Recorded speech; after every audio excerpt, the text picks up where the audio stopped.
Bonjour, Salut. bienvenue sur Brûlure Populaire. Aujourd'hui, on vous fait un numéro un peu spécial, une petite vidéo à mi-course de l'année. On est On a commencé à quel moment, nous? en janvier. Ouais, en janvier. Ouais. Ouais. Ouais, donc 6 mois. Bon, ouais, on est à la mi-année, on est à l'aube de nos vacances. Exactement. Je crois que toi, tu as lu plein de trucs, vous ne le voyez pas, mais il y a une super pile de bandes dessinées là en bas. Moi, je suis en plein, encore maintenant, à l'heure où on tourne cette vidéo, en plein festival, donc le NIF à Neuchâtel. Donc Ouais. j'ai plein de trucs dans la tête, on a vu plein de trucs et lu plein de trucs pendant l'année. Et puis on voulait faire un petit peu le point sur les trucs qui nous ont marqués, quoi. Ouais, ouais. J'ai déjà envie que tu nous parles de... T'as eu une belle expérience durant le NIF. Il y a un film qui est un peu sorti du lot. Ouais, alors, bah, il y a globalement, là, je crois que j'ai vu 15 ou 17 films, je sais plus. 17 films. Ouais. En Ouais, combien de temps? en 5 jours. En 5 jours. Ouais, Ouais. 6 jours. Ouais. Donc c'est assez compacté. Globalement, c'est une édition qui se passe super bien. Enfin, ça se passe jamais pas bien, mais beaucoup de choses très cool. Ouais. Moi, pour l'instant, j'ai vraiment deux films qui sont mes coups de cœur et puis je pense qu'ils vont le rester Mm. tellement c'était bien. Le premier, c'est le film d'ouverture, qui est un film Ouais. qui s'appelle Animal, qui est donc un film français réalisé par Emma Benestan. Ok. Et c'est son deuxième film, sauf erreur. Elle était là pour le présenter avec son actrice principale. Et c'est un film qui se passe dans le milieu de l'élevage de taureaux en Camargue. Donc Ok. c'est un territoire qui, pour moi, est complètement inexploré. La Camargue, j'en connais rien, si ce n'est de savoir que des gens y vont éventuellement en vacances et puis ça Ouais, s'arrête là. ouais, ouais. Je Moi, je savais. vois ces plages un peu... C'est vers 7. C'est où déjà? Ouais, je crois Ouais, que alors moi c'est un peu ces plages un peu marécageuses. Ouais, ouais, C'est un voilà. peu ça, Mais moi, hein. je savais Ouais. même pas que c'était en bord de mer. Il y a Ouais, des chevaux ouais, il y a des chevaux. Puis, libres là qui. Ouais, ouais. puis bah, le film, il parle On est vraiment suisse, de. hein. On voit. Ouais, ouais. Ça nous demander c'est quoi ces gros blaireaux, ils connaissent pas la Camargue. Ok. Non, mais après, enfin, moi, en plus, je l'ai vu avec des potes français Ouais. qui étaient pas non plus. Non plus. Ah, Ils y étaient jamais allés, ils spécialiste la de la région. représentaient pas comme Ok. ça. Ouais. Après, bah, T'as pas c'est. des amis géographes? Non, Ok. pas encore. Voilà, c'est un film, il est absolument somptueux, autant au niveau de son histoire que de sa réalisation. Il y a beaucoup de scènes de nuit avec des taureaux. Enfin, il y a toute une histoire un peu mystique autour de ces taureaux Mm. et puis de le personnage principal qui s'appelle Nejma, qui est une femme qui travaille dans ces exploitations de taureaux. Donc c'est déjà un milieu qui est hyper Ouais. masculin et puis elle fait sa place là-dedans. Et puis c'est un personnage magnifique qui a vraiment une évolution pendant le film qui est hyper intéressante.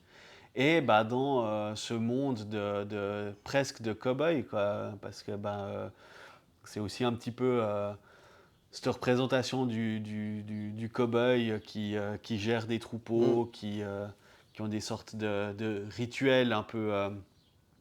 Il y a un sport qui s'appelle la course de taureaux, où ils sont dans une arène et puis ils doivent lui prendre un truc sur les cornes. Donc c'est pas de la Ah, tauromachie, c'est pas de mais. la tauromachie. Ouais, ouais, ouais, Et, ouais. Mais donc ces taureaux, ils servent justement à quoi? Pour la reproduction ou pour justement ces joutes et Ouais, pour ses joutes, et après, c'est pas très clair. Enfin, c'est pas ouais, un documentaire ok. sur les taureaux, quoi.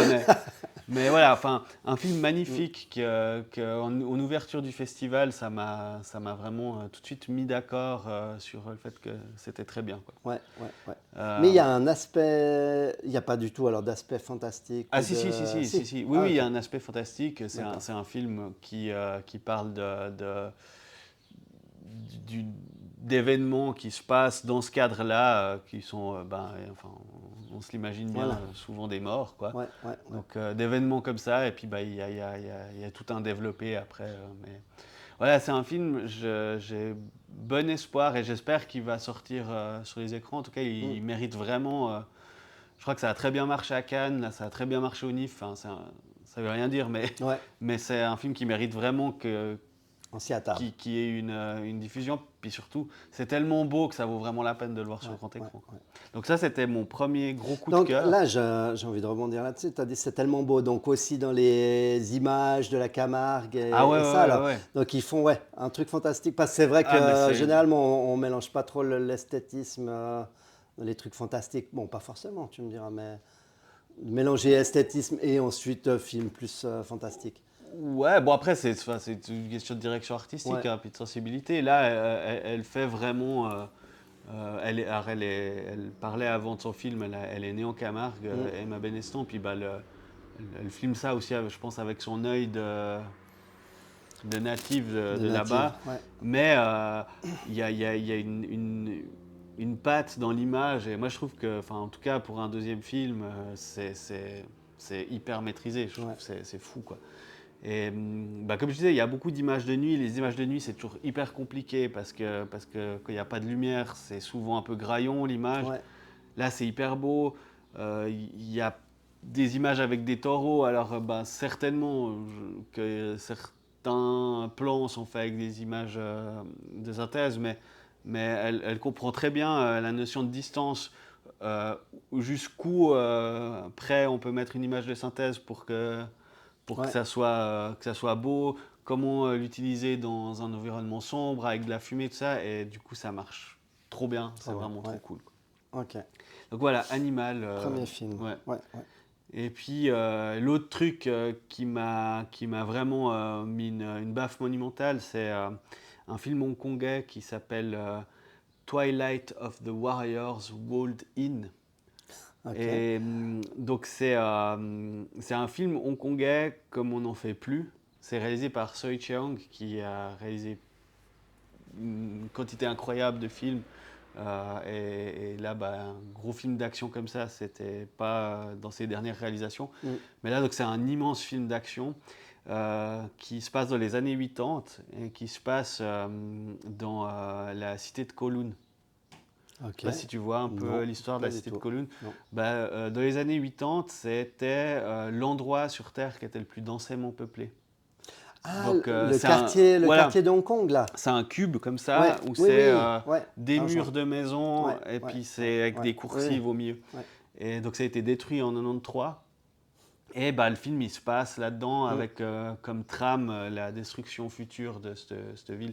Et c'est l'histoire d'un gars qui échappe aux triades puis qui se cache là-bas dedans. Ouais. Donc c'est un terrain de jeu incroyable en termes de décor, que ce soit horizontal ou vertical. Enfin, c'est incroyable. Les cascades sont folles, les Ouais, ouais, chorégraphies sont ouais. folles. Et c'est un peu un truc un peu all-star parce qu'il y a un peu tout plein de gloire du cinéma hongkongais des années 80 et de maintenant. Il y a par exemple Sammo Hung, si vous regardez son nom sur Google, vous y penserez et puis vous le rappellerez que vous l'avez vu dans plein de films. Il y a des jeunes qui sont super en vogue maintenant dans le cinéma d'action hongkongais. Et la musique, c'est Kenji Kawai qui a fait la plupart des musiques de tous les films asiatiques ces 30 dernières années.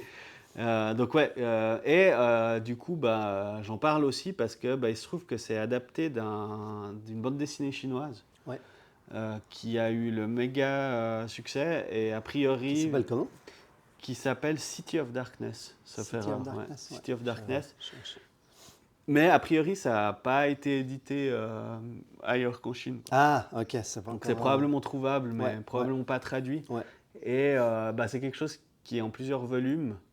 Donc ça laisse penser qu'il y aura peut-être une suite Ouais. au film. Surtout que le film, à Cannes, il a cartonné. Et c'est un des plus gros succès de ces 10 dernières années en Chine, je crois. Donc c'est vraiment un truc Ouais, immense, ouais, quoi. ouais. Et ça dure 2 heures, on s'ennuie pas une seconde. Ouais, gros coup de cœur, quoi. Très bien. Envie de Voilà. voir. Ok. Et toi, qu'est-ce que tu as lu Non, alors moi, c'est vrai que on est en mi-juillet. Je suis en vacances. Allez, j'ai encore un petit peu de job à faire, mais je suis en vacances à partir, on dira, depuis vendredi.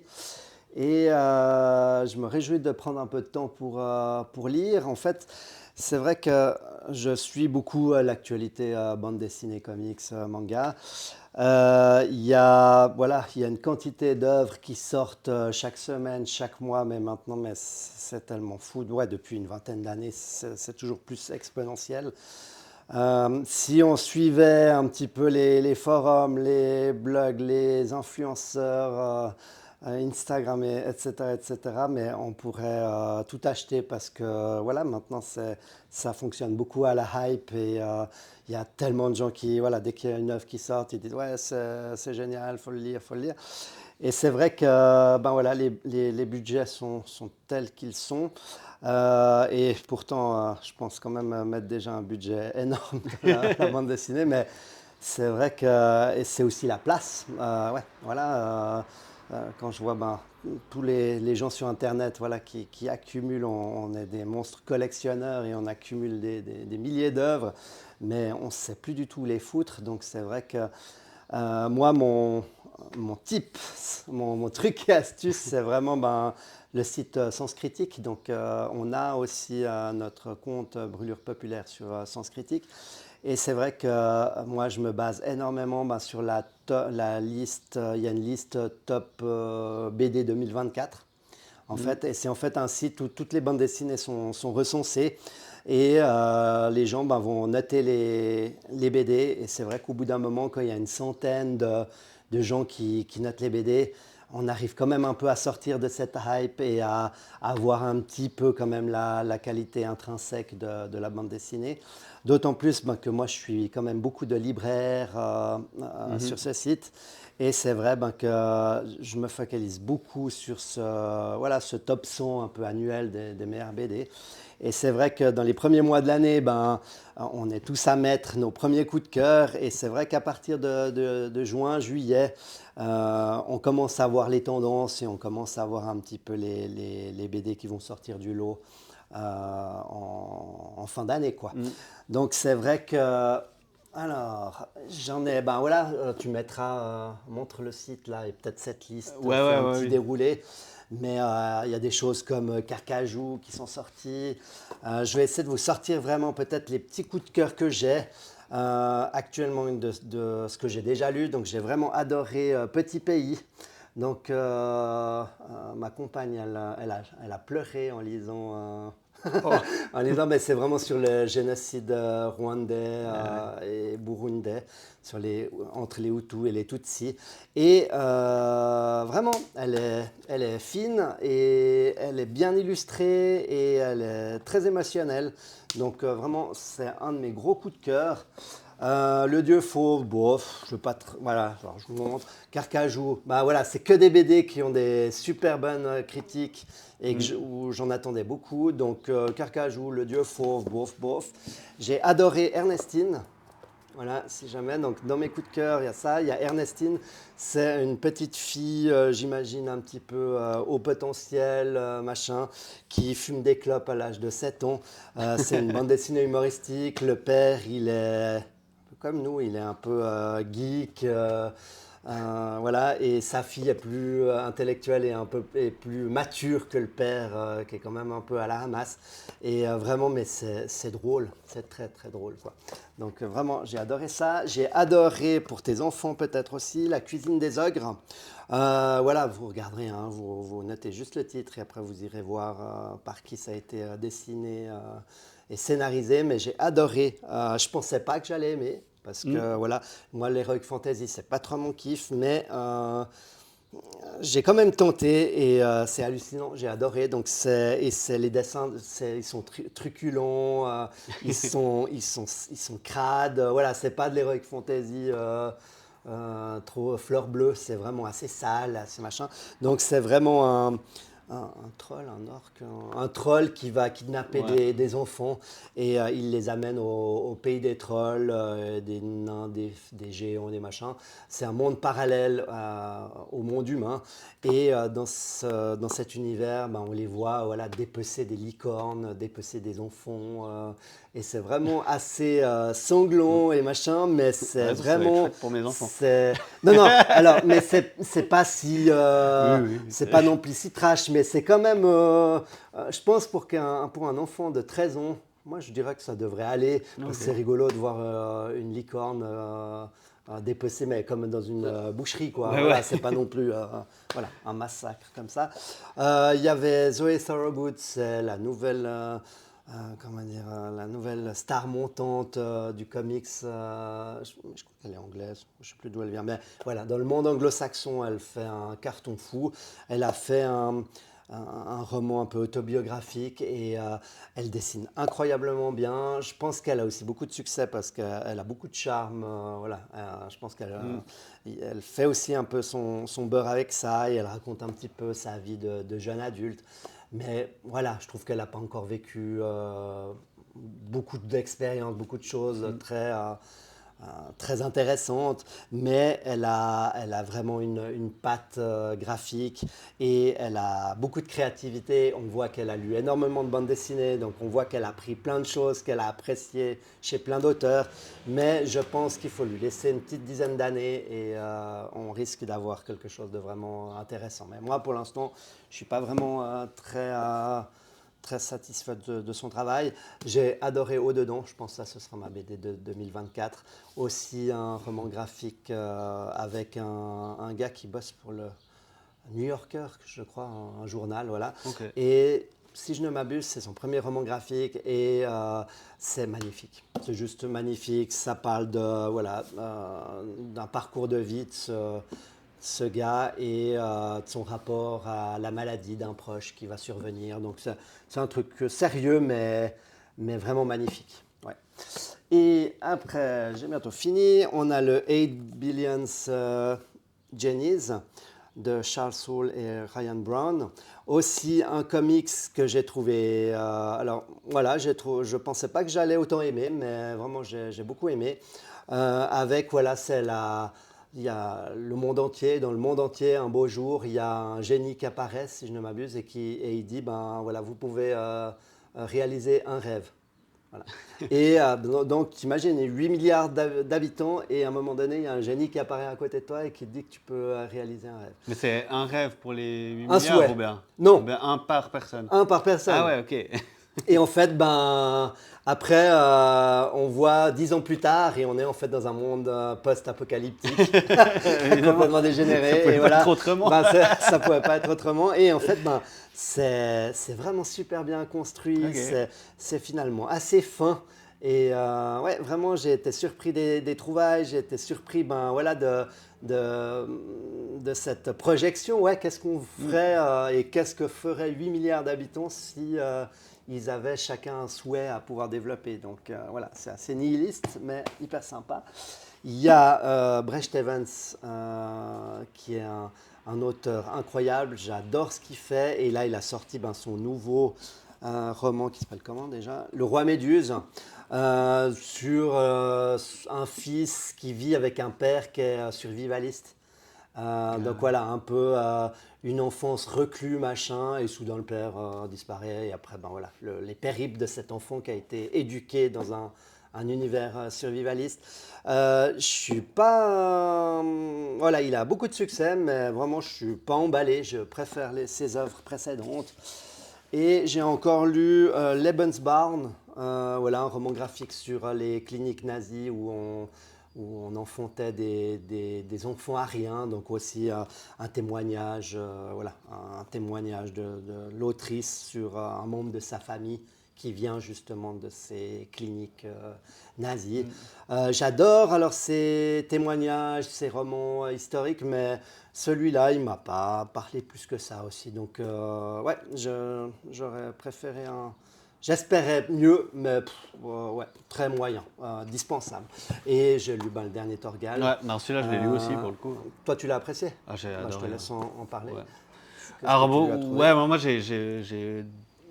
c'est bizarre parce que moi, j'ai pas encore tout lu Torgal. Ouais, ouais, ouais. Mais mon épouse, elle est très fan de Torgal. Et puis, du coup, elle m'a un peu briefé sur quand je devais lire celui-là. Ouais. Donc, j'ai lu la série originale jusqu'au moment où, dans la temporalité, celui-là intervient. Mm, Et puis, moi, j'ai trouvé fantastique, quoi. ouais. Autant au niveau du dessin que du récit. Euh, Hyper sombre, un peu plus violent que ce que je voyais dans les autres Ouais. Oui, oui, enfin, de la série originale. oui. Et moi, j'aime beaucoup Thorgal, hein, de ce que j'ai lu jusqu'à maintenant. Donc, comme je disais, il y a beaucoup de gens qui ont lu plein de fois Thorgal. Moi, j'en suis à à mon premier passage au travers de la série. Oui, Et, euh, et ouais, c'était vraiment hyper bien. Et puis, ça touche un peu cette partie de l'histoire qui sous-entend que les Vikings étaient allés en Amérique du en Amérique Nord. du Ouais, Nord. ouais, ouais, ouais. Et moi, j'ai toujours bien aimé cette partie-là de l'histoire de la conquête, de la conquête ou de la découverte La découverte de du. l'Amérique Ouais, avant Christophe Colomb et ça, voilà, ouais, ouais. bah moi exactement la Et même chose. Ouais, il y a un film que j'aime beaucoup qui s'appelle Pathfinder, ouais. qui, euh, qui raconte ça, qui raconte l'histoire de Vikings qui arrivent là-bas et qui repartent Ouais, et qui oublient un enfant.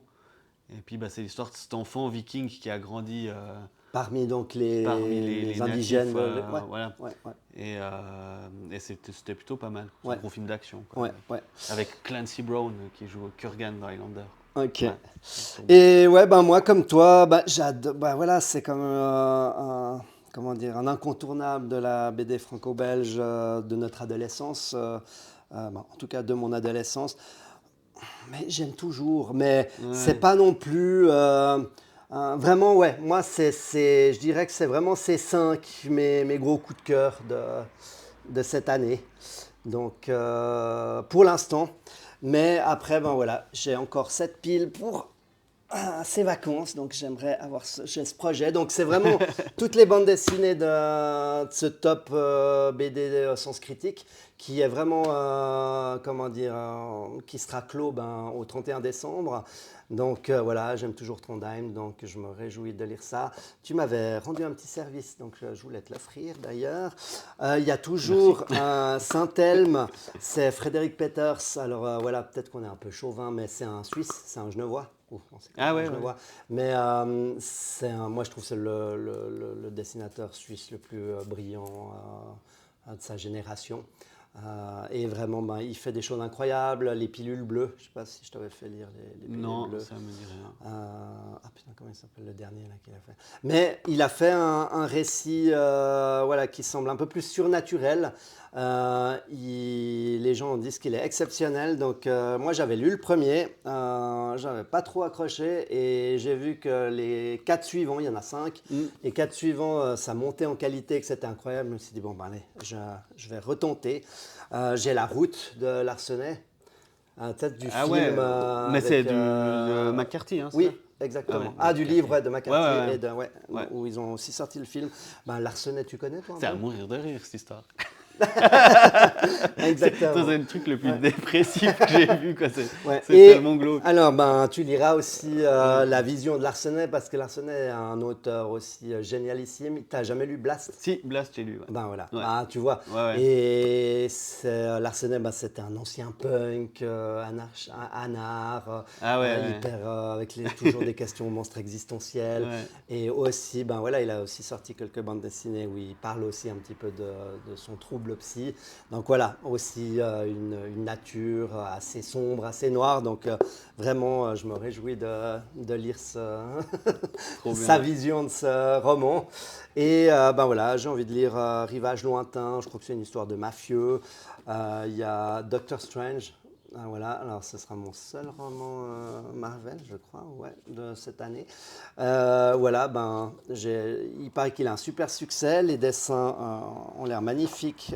Donc voilà, je me réjouis de voir, Ouais. parce que c'est assez rare que quand même des récits Marvel ces derniers temps aient eu une aussi bonne cote, quoi. Donc je me Ouais, réjouis de voir mais ce qu'il en sort. moi, j'ai ma connaissance de Marvel Ouais, et du comics de super-héros est hyper limitée, oui, mais je remarque que il y a souvent des points d'accroche sur des œuvres un peu singulières qui ne font pas partie d'une série, qui ont un oui, parti graphique ou qui oui. sont. Tu vois, je pense à par exemple. Ce qui a l'air d'être le cas pour Doctor Strange, ouais, Voilà, complètement. ouais, ouais, Ouais, moi ouais, ça me ouais, fait ouais, complètement penser à ouais, ouais. ça. Comme la BD aussi, tu sais, dans Les Créatures des Profondeurs. On a parlé Ouais, ouais. j'avais parlé de Namor, ce Ouais. one shot Voilà, sur, Namor. sur Namor. Ouais, ouais. Il y avait ça, il y a Complètement. je trouve que le Arkham Asylum, là, de Batman C'est aussi, ça, c'est une œuvre c'est ça. de Dave McKean, je crois, Oui, exactement. qui est complètement désolidarisé de Voilà. tout le reste. Et puis Ouais. moi, c'est en général ces trucs-là qui m'accrochent un Ouais. peu. Moi aussi. Donc que Ouais. tu me le passeras Oui. celui-là, parce que là, en tout cas, visuellement, ça a l'air d'être bien C'est fou. fou, quoi. Ouais. Et après, ben voilà, quelques autres comics encore. L'œil de Dain, il paraît qu'il est très bon. Donc voilà, je pense que je l'aurai lu d'ici un mois. Sacrifice voilà, qui vient de sortir. Alors c'est la hype du moment. Mais il a l'air génial. C'est de Rick Remender. C'est aussi voilà, un des tout grands du moment. Il a un sacré succès. Et je crois que celui-là, il sera pas mal. Et tête de chien, un truc sur le Moyen-Âge, une femme au Moyen-Âge. On verra ce que ça donne. Le dernier Donjon Monster, Ah ouais. j'en ai souvent On en parlé. parle souvent, c'est vrai. On en parle quand J'ai même l'impression qu'il revient souvent. à chaque épisode de Donjon. Ouais, il C'est revient bien. souvent. Et en fait, ben, c'est le nouveau avec Aude Picot. Et Aude Picot, c'est une dessinatrice vraiment de ces 10-15 dernières années. Et elle a vraiment un dessin hyper sensible, hyper doux. Et elle fait des choses vraiment. Voilà, moi, quand je pense Aude Picot, je pense à des choses assez douces, assez. Comment dire, émotionnelles. Voilà, elle va beaucoup dans la psyché Ouais. des personnages. Donc, je me réjouis de voir ce que ça va donner avec. Herbert le canard. Voilà. Ah, Et c'est le même personnage qui a ouais, son épée oui, oui, foireuse, là. ben, c'est lui. Ah oui. Et ils ont l'air d'avoir vieilli. Et je crois que si je crois bien, c'est voilà, il commence à vieillir et c'est un Ah petit ouais. peu sur le temps qui passe. Et c'était d'abord je crois, une petite croisière en amoureux, voilà, sexagénaire. Et finalement, ils sont quand même attaqués voilà, par des créatures et ça part en couille, quoi. Et finalement, bam, La forteresse volante, j'ai aussi envie de lire ça. Je ne sais pas si je t'en avais parlé, c'est un auteur italien qui a fait, l'année passée, il a sorti un super ouvrage, mais je ne me rappelle plus le nom. Mais c'est un auteur italien qui est vraiment, moi je trouve qu'il transcrit bien, un peu comme JP qu'on a vu lors de notre Ah, pour le local, là. brûlure, C'est qui a écrit voilà, le... Ok, sur ouais. la musique. Je trouve que les auteurs italiens, ils arrivent vraiment à exprimer comment dire, la nature de la société italienne, Mhm. voilà, cet aspect méditerranéen, mais quand même aussi un petit peu précaire. Voilà, cette vie en Italie qui, sous le soleil, mais qui est quand même, voilà, avec aussi cette précarité, cette débrouille, ce côté un petit peu, voilà, un peu margoulin. Et celui-là, je crois que ça se passe pendant la Seconde Guerre mondiale avec le Duce, bah oui, Mussolini en personne, voilà. Donc c'est une histoire sous l'emprise de Mussolini. Ok. Donc je me réjouis de voir aussi ce que ça va donner. Donc voilà, un petit peu mes Ah projets ouais, de grosse... ces vacances. Ouais. Ouais, bah, après, c'est un peu plus difficile de faire des prévisions comme ça pour le cinéma, Ouais. parce qu'il y a quand même... il y a beaucoup de choses qui sortent, mais peut-être un peu moins. Alors moi, Toi, tu personnellement, fais comment pour suivre justement un peu l'actualité du cinéma? Énormément de comptes Instagram, Ouais, je lis Mad Movies, et puis je suis aussi beaucoup d'autres chaînes YouTube où ça parle d'actualité, ouais, et puis c'est vrai que c'est un peu un tout, et puis je suis aussi dans un cercle de personnes oui, qui est bien dans le cinéma, donc on s'échange beaucoup de plans, beaucoup de choses au niveau des sorties, et puis je vais beaucoup au cinéma, j'ai l'abonnement à volonté, donc du coup ça me permet de plus trop réfléchir et puis d'aller voir les films ouais, ouais, un ouais. petit peu des fois sans trop en savoir grand-chose, d'aller voir des films dont j'avais pas forcément le goût d'aller les voir, enfin j'aurais pas eu le goût d'aller les voir si c'était pas dans le cadre de l'abonnement et tout. Ouais, ouais, Et j'ai fait des bonnes découvertes, hein. Je suis allé voir des trucs, par exemple je suis allé voir Wicked Little Letters cette année, ouais. qui est un film, une comédie britannique, euh, qui est un truc qui m'attire pas du tout de Ouais. base. Et puis je suis allé un vendredi après-midi, puis c'était super de se retrouver devant un film comme ça, un peu frais, un peu rigolo. Et puis Ouais. Et puis c'est plutôt cool. J'ai une question, alors peut-être un peu naïve, mais c'est vrai que j'essaie de voir le parallèle entre, par exemple, dans la bande dessinée, c'est encore un... Bon, dans l'univers manga, il y a beaucoup de gens qui vont lire voilà, des scans et des choses comme ça, mais c'est vrai que il y a encore beaucoup cet objet collection, collectionnite, et c'est vrai que tous ces... comment dire, tous ces influenceurs, tous ces réseaux sociaux, il y a encore beaucoup un peu cet aspect quand même dans la consommation consumériste. Mm. Dans le cinéma, comment ça, j'ai l'impression, voilà, vraiment, alors, je suis complètement naïf et peut-être que tous les gens qui te suivent et qui sont à fond là-dedans, ils vont dire on va pendre ce connard parce qu'il comprend rien, il connaît rien aux enjeux du cinéma, mais j'ai quand même un peu l'impression qu'il y a un peu moins cet aspect maintenant, comment dire, collection de DVD où il y a Bah, encore beaucoup. alors, il y a encore, après, c'est clair que ça change quand même beaucoup. Je pense que pour faire un parallèle avec le monde de la BD, c'est que dans le cinéma, il y a clairement maintenant, enfin, des alternatives digitales Ouais, avec le streaming, quoi, ce ouais, qui est ouais, peut-être moins le cas pour la bande dessinée. ouais, ouais. Quoique, moi j'ai pas mal de potes qui sont inscrits à ce truc de manga où tu peux lire des mangas Oui, oui, on sur une scanne, ouais, tablette. ouais, Ouais. ouais.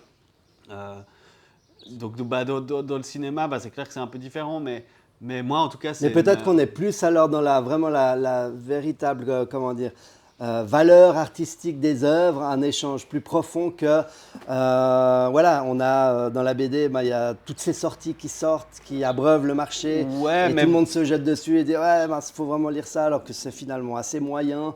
mais c'est le cas avec Netflix aussi, Ouais, hein. ok, Ils arrosent leur plateforme d'un nombre de merdes. Enfin, ouais, il faut regarder les derniers Zack Snyder, la Rebel Moon, et puis c'est la fête du facepalm, hein. ouais, ouais, ouais, C'est tellement moche, ouais, c'est tellement mauvais que voilà, enfin, c'est symptomatique. ouais. Dès qu'il y a beaucoup, ça implique qu'il y a beaucoup de merde en général. Mm. Mais pour revenir à ta question, il y a encore, dans le monde du cinéma, il y a encore beaucoup de gens qui écrivent. Ouais. Moi, j'achète beaucoup de livres sur le cinéma, et puis il y a des choses vraiment Mm. incroyables qui sont écrites, de vrais livres avec des Ouais, vraies ouais, ouais. analyses, de Tu m'as vraies parlé, choses. ouais, tu m'avais montré cette collection-là, incroyable, parce qu'elle est magnifique et hyper. Ils font des Ouais, ouais, recherches alors approfondies, je sais plus la collection là que t'as. c'est assez cool parce que il y a moi j'ai deux, trois éditeurs Ouais, que je suis dont j'aime bien acheter systématiquement les choses qu'ils éditent parce que ouais. c'est déjà souvent centré sur le cinéma ou le jeu vidéo ou des choses un petit peu dans ce champ-là. Mm. Et puis très souvent, c'est hyper pertinent. Là, la collection que je t'avais montrée, c'est une maison d'édition qui s'appelle Third Edition. Ouais. Alors j'ai un backlog, enfin une pile of shame de trucs à lire que j'ai pas lu, mais où il y a vraiment beaucoup de choses, Ouais. des choses, des focus sur un réalisateur, ou par exemple, il y a un numéro sur Alien qui a été écrit par Marvin Montes, qui Mm. est un chroniqueur qui notamment participe à un podcast super bien qui s'appelle Shitlist. Ouais. Et donc il a écrit ce truc sur Alien qui s'appelle La mécanique de la peur et le livre il est juste génial quoi. Ouais. Et c'est la preuve qu'on peut, 50 ans après, Mm. encore avoir des trucs à Des dire choses à dire, intéressants ouais. sur Ouais. Alien. Ouais. Ouais. Et puis après, l'édition DVD, enfin Blu-ray, ça existe encore. C'est clair que c'est un peu, enfin tout sort encore en Mm. Blu-ray. Mais je pense que ça s'essouffle un peu, mais il y a encore beaucoup de petites éditions qui font des choses vraiment bien. Ouais. Alors c'est souvent limité, là par exemple le Godzilla qui est sorti en 2016, là, Shin Godzilla, Chine, ouais. il y a une édition Blu-ray que j'ai loupée, qui Ouais. était limitée à 1000 exemplaires, puis je m'en mords les doigts, parce qu'il y avait justement des commentaires audio, des Ouais. bonus, tout ça. Et moi, c'est un peu toujours mon axe de revendication par rapport au streaming, c'est super, parce qu'on peut voir plein de trucs. Mais en fait, il n'y a jamais de bonus. Mm. Il n'y a jamais d'interview, de making-of, de trucs comme ça, alors qu'il y a tout le temps tellement de choses à dire sur les films. Et moi, s'il y a bien une raison plus que d'avoir une petite boîte en plastique à la maison avec un disque dedans. Mais s'il y a bien une raison qui fait qu'on devrait continuer dans l'état actuel des choses à acheter Ouais. des films en physique, bah, c'est pour pouvoir se documenter un peu plus. Oui. Parce qu'il ne faut pas croire que c'est des trucs qu'on retrouve sur YouTube ou pas. Une certaine partie, oui, mais c'est noyé dans une masse. Ouais, ouais. Et puis, c'est pas la même chose de finir un film puis de se dire ah tiens, on se lance des bonus, que de finir un film puis après de se dire faut aller regarder, chercher les trucs.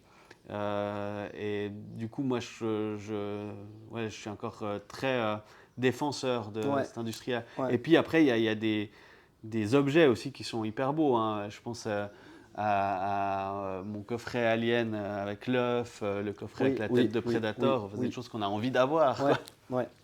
Mais c'est vrai que c'est cher et souvent, quand c'est des trucs de qualité, bah, c'est vraiment fait un peu par des passionnés Ouais. qui, euh, qui s'occupent vraiment de faire en sorte que ce soit des Mm. belles éditions. Et c'est même plus du ressort de la production du Ouais. film. C'est pas la 20th Century Fox qui va éditer un truc en se disant ah on va refaire des bonus et tout. C'est souvent des petites maisons d'édition qui sont finalement des petits bureaux à Paris Mm. avec 3-4 personnes qui se disent on fait un truc, on va essayer de faire des interviews, retrouver des gens, faire des beaux sous-titres. Et puis c'est souvent comme ça que ça se passe. Et puis ça, c'est un max de respect pour ce Ouais, genre de ouais, truc. ouais. Mais en tout cas, ouais, ça me fait toujours envie. Ben, quand je vois justement tes ouvrages un petit peu third edition, là. Ouais, alors Ouais. Third Edition et Et l'autre puis s'appelait comment? Aardvark. Ouais. Ouais. Mais je trouve chouette parce que ben il y a un peu une position méta par rapport à des œuvres. Comme tu dis, on arrive toujours à en dire quelque chose et c'est chouette, je trouve, d'en parler même 40 ans plus tard, de voir l'évolution Ah de ouais, ses ouais, mains ouais. et de pouvoir faire des rétrospectives. Et c'est vrai que en bande dessinée, il y a aussi, hein, mais je trouve qu'il n'y a pas encore, voilà, il n'y a pas des super ouvrages comme ça, bien édités, qui donnent envie de les lire. Qui parle de bande dessinée, tu dis? Qui parle de bande dessinée. Oui, il y a quelques ouvrages un peu plus méta, Ouais. mais ça, c'est pas, comment dire, ils n'ont pas encore trouvé ce créneau-là. Et c'est vrai que ben voilà, ça c'est ça que j'apprécie et que j'espère qu'on pourra continuer à développer dans notre chaîne. Ben, c'est cet aspect ben voilà, aussi un petit peu plus transverse et aussi ben voilà, faire un petit peu des liens avec des choses plus aussi sociologiques ou plus sociétales. Moi, ouais, Hmm. depuis qu'on a commencé, ben, j'adore. Moi, j'ai recommencé à lire des mangas depuis vraiment une année. Avant ça, ben, c'était ce que je lisais dans les années 90 avec les ouais, Dragon Ball, Gun, Mother Sarah. Ouais. Et maintenant, je me suis relancé à fond dans le manga. Et c'est vrai ben, que j'adore faire ces liens. Ah, c'est marrant que dans le manga, on trouve beaucoup de ce genre de trucs qu'on ne trouve pas dans le comics, qu'on ne trouve pas dans le franco-belge, mais trouver les choses qui sont similaires, Ouais. et aussi voir toutes les différences. On voit que comme l'argent, la précarité aux États-Unis, elle est plus comment dire, prégnante qu'en France, où les auteurs de bande dessinée, ben, quand ils écrivent des trucs autobiographiques, ben, il y a moins cette notion de financière qui rentre dans leur psyché, alors qu'aux États-Unis, ben, tous ces auteurs, ils sont toujours à crever la dalle et toujours à dire il faut que je trouve un deuxième job, il faut que... Ouais. Voilà, la vie d'artiste est différente et je trouve vraiment intéressant de pouvoir un petit peu aussi s'intéresser, voilà, comme tu dis, à ce qui est derrière l'œuvre. Ah ouais, ouais. Et qu'est-ce qui a inspiré cette œuvre? Et j'espère ben voilà, qu'on va pouvoir continuer justement à proposer un petit peu ces aspects aussi un peu réflexifs. Ouais, mais moi, Ouais. moi, c'est toujours ce qui m'a, ben, je ne veux pas dire plus intéressé Mm. que l'œuvre en elle-même, mais c'est tout le contexte. Enfin, Ouais. j'en ai rendu compte, moi je suis tout le temps en train de citer des réalisateurs, ils ont fait Bah oui, ci, c'est ça. très bien. Bah ouais. Et puis moi j'aime bien cet aspect-là, puis c'est pour ça que je trouve avoir des beaux livres sur le cinéma, bah, c'est toujours cool. Quand tu penses à un truc, d'aller regarder dans le livre, Ouais. plutôt que d'essayer de trouver un truc sur le net, tu finiras toujours par trouver ton info, quoi. Mm. Mais, euh, mais voilà, moi je pense qu'il y a encore vraiment une immense place pour ça. Et Ouais. puis bah, je félicite les gens qui prennent le temps de le Qui faire, quoi, prennent le temps de le faire, ouais. parce que bah, écrire. Enfin là, je sais pas si je te l'ai montré, enfin, le livre sur Godzilla, enfin sur les kaiju, Non. qui retrace vraiment Ouais, ouais. toute l'histoire du cinéma de kaiju des années 50 à maintenant. C'est un livre de Fabien Moreau que je salue au passage. Et c'est un livre qui est incroyable, quoi. C'est vraiment incroyable. Alors je l'ai de loin pas fini, je le lis un peu avec mes enfants, pour leur expliquer qu'il n'y a pas que Godzilla versus Kong, quoi. Il y a il y a la mouche là quand même. Il y a 70 ans de films avant, quoi. Ouais. Et puis c'est vraiment incroyable de pouvoir, sur un sujet comme les kaiju, par exemple, de pouvoir retracer un peu l'histoire comme ça au fil des pages. Et c'est une expérience qui n'existe pas ailleurs, quoi. Il y a pas de... on peut prendre une liste sur Sens Critique ou n'importe où, puis regarder les films un à un, mais d'avoir... quelque chose qui lie tout ça en une fois, c'est hyper bien. Ouais. Et voilà, moi je pense que ça sera mes lectures de vacances aussi, ça sera beaucoup de ces livres-là que je n'ai pas encore finis. Et voilà, et tout ça pour converger vers un des moments que j'attends le plus cette année, qui est la sortie d'Alien Romulus au cinéma le 14 août. Ils sortent Romulus ? Ouais. Pourquoi ? Alors, je sais pas. C'est un lien avec l'histoire ou pas ? Il s'appelle Alien Romulus, après je sais pas. La naissance de quelque chose. Ouais. Écoute, je suis hyper impatient, j'ai de très très grosses attentes, mais je suis super confiant parce que c'est mis en scène par Fede Alvarez, qui est un réalisateur que j'aime beaucoup, qui a fait un super remake d'Evil Dead. Ouais.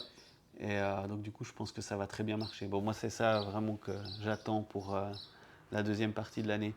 Qui d'ailleurs est une année, je trouve, qui est plutôt généreuse en termes de cinéma. Alors ça va être vite vu, hein. Moi, je me rappelle pas d'avoir eu une année, enfin une demi-année, qui était aussi satisfaisante en termes d'œuvre que ce que j'ai vécu là. Alors, c'est des sorties hyper massives et tout, mais Furiosa, c'était génial. Civil War, c'était incroyable. Et The Fall Guy, complètement inattendu parce que j'avais vraiment pas l'impression que ça allait marcher pour moi. Et je me suis retrouvé à aller le voir 3 fois avec mes enfants parce que c'était vraiment cool. On a fait une vidéo qui s'appelle Metal Storm qui parle un peu de ce film d'ailleurs, si vous ne l'avez pas encore vu. Et ça m'a fait penser, quand tu présentais avant ce livre sur l'usine nazie avec les... Lebensborn, voilà. Là. Ça m'a fait penser à un film que j'ai vu cette année qui m'a assez marqué, qui est sorti au cinéma, qui s'appelle The Zone of Interest. Qui est un film de Jonathan Glazer qui se passe à Auschwitz, dans la maison du commandant du camp. Ah oui, tu m'en as parlé. Et en fait, on ne voit jamais ce qui se passe dans le camp. Et on voit juste la vie de cette famille dans la... Voilà, c'est centré sur cette famille, sa femme, ses enfants, leur petit pavillon tout joli comme ça, quelques réunions qui parlent un peu des plans qui se passent de l'autre côté du mur. Et tout ce qui se passe dans le camp est filmé en hors-champ, mais on l'entend. Et c'est hyper anxiogène, c'est vraiment... c'est super marquant comme film, vraiment bouleversant. Mais une œuvre hyper singulière comme ça, avec un parti pris de réalisation, de mise en scène. Il utilise un truc qui est assez fou, c'est qu'il filme en mettant systématiquement plein de caméras. Genre une scène qui se passerait dans une pièce comme ça, il va mettre des caméras un peu dans la pièce, mais il va aussi mettre des caméras dehors.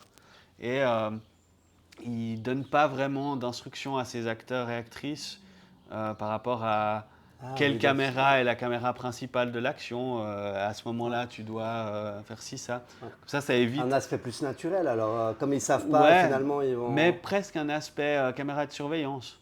Beaucoup de plans fixes comme ça, et puis soudain, tu auras une discussion dans une pièce, puis soudain, la discussion va continuer, mais le shoot sera fait de l'extérieur. Et du coup, ça donne un aspect encore plus froid à la réalisation.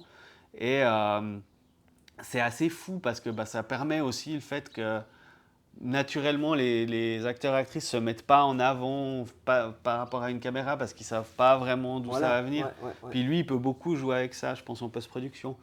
Et ouais, du coup, il utilise énormément le contre-champ, tout ça, enfin, le hors-champ, pardon, pas le contre-champ. Et c'est un film qui est hyper réussi. C'est une production du studio A24 qui est en train de manger Hollywood. Ouais. Ok. Donc voilà, c'était un peu cette année jusque-là. Encore Ce pour ma semestre. part, plein de trucs au NIF, encore ces quelques derniers jours. Ouais. Et puis le reste de l'année. Et des vacances, et après, c'est quoi le LUF? C'est en Le LUF, c'est en octobre. octobre, ouais. Ouais, Voilà, la donc rentrée. voilà, ça sera l'occasion de faire peut-être un petit épisode avant pour présenter un peu le programme. Ouais. Et on pourrait se faire une vidéo, on va voir un film Ah, on va ensemble. voir un film et puis on après. va voir un film ensemble, ouais, ça va être marrant. Ouais, C'était quoi l'année passée Moi, j'avais été voir Clown Apocalypse Clown. Apocalypse. Hein. Ouais. Un peu déçu, mais Ouais, c'était le film de clôture. Voilà. Bon, alors. Bonnes vacances. C'est la Pour la troisième fois qu'on troisième dit fois. parce qu'on a fait 3 vidéos Voilà, la qui ne suite. seront pas la même vidéo, Voilà. évidemment. Mais et à bientôt. À la Et à rentrée. bientôt. Merci. Ciao.